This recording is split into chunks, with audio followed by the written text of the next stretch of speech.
Hello Internet, my name is Andrew Eder, and welcome to another episode of Film Editorials. As someone who works in a movie theater, the topic of today's video gives me mixed feelings. On the one hand, I know that this film is going to keep me incredibly busy for a very long time. On the other hand, it's really good, so it's kind of worth it. The topic, of course, is one of the most anticipated movies of 2015, Avengers: Age of Ultron.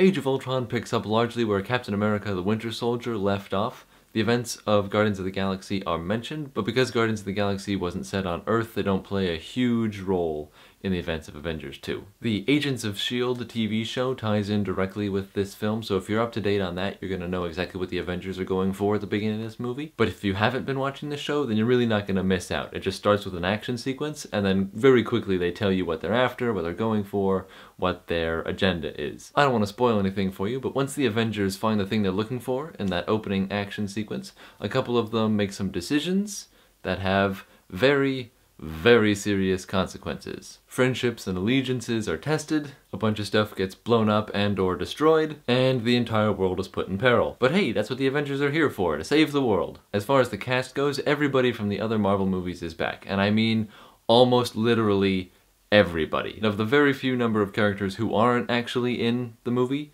they are specifically mentioned. Everybody is involved. It's amazing how huge this cast is, even these small roles that are almost cameos. Robert Downey Jr., Chris Evans, Chris Hemsworth, Mark Ruffalo, James Spader as Ultron, Scarlett Johansson, Kobe Smulders, Paul Bettany, everybody. Just everyone who had a role is essentially back for this one. Now, if you're a little bit nervous that the size of this cast means that some of the characters get ignored, don't worry. The director, Joss Whedon, is familiar with ensemble casts, case in point Firefly, and it seems that he's not only comfortable with, but very capable in giving each character something to work with. In fact, I'm pretty sure each member of the Avengers team gets at least one scene in which they can be funny, one scene in which they can be dramatic, and one scene in which they can be total badasses. This is the most important for the new characters, Quicksilver and Scarlet Witch, but it also comes up for other characters who didn't get a whole lot of exploration in the original Avengers film, like Hawkeye or the Hulk. The size and the scope of this movie has one slight drawback. The movie's pretty long. It's almost 2.5 hours. If you go see this movie in theaters, you're gonna be sitting there for almost 3 hours just because of the length of the movie and then plus the trailers they had at the beginning and stuff. I feel obligated to mention that there isn't anything at the very end of the credits. There's a mid-credit scene,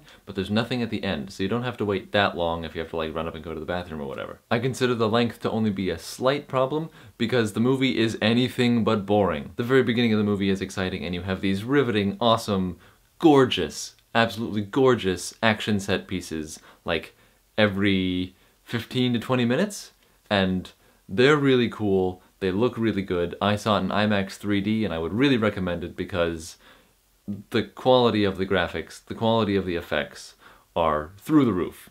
They spent their money well on it. To be completely candid, there were some effects I saw in the trailers that didn't have me super excited for the effects in this movie, but those fears were completely off base. The movie does look completely and utterly amazing. Everything is gorgeous. Like, you forget you're looking at CG sometimes, that's how good it is. Another strength that we, the audience, have come to expect from these Marvel movies is the comedy, and it is really good here too. The jokes are funny, they come really quickly and really early on, and they recur so that you keep growing with these jokes and they get funnier every time. And there are a few instances in true Joss Whedon fashion where they become these sad, dramatic notes later on of like good old days. Remember we could tell that joke? Speaking of dramatic scenes, there are a couple of moments in the movie that are quieter and more emotional, and these seem a bit melodramatic to me. I'm not sure where my issue with those scenes lie, but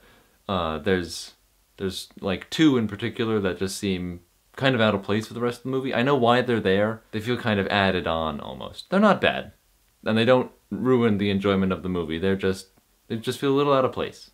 Now, if you're watching this video, I suspect you don't actually wonder if you should go see this movie or not. I feel like you're really wondering, is this movie as good as the original Avengers? One of the things that made the original Avengers such an outstanding hit was how new it was. No one had really tried or succeeded with making an ensemble superhero movie before, so the fact that it worked so well and it was exciting and hilarious at the same time really spoke to its success and how the people who were making the movie knew what they were doing. That novelty and that freshness is really hard to recapture, but everything else about the movie is back. It's just as exciting, it's just as funny.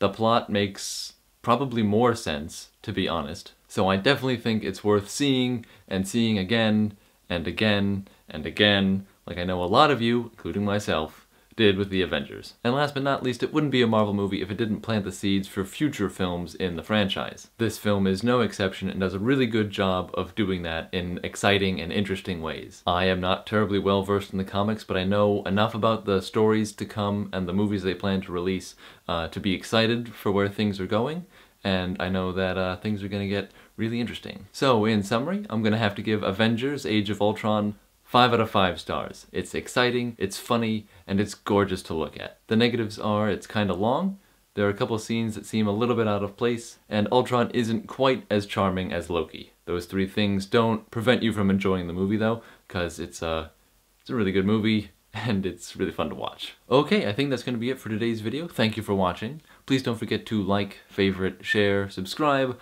follow me on Facebook and Twitter. I'll see you guys next time. Bye!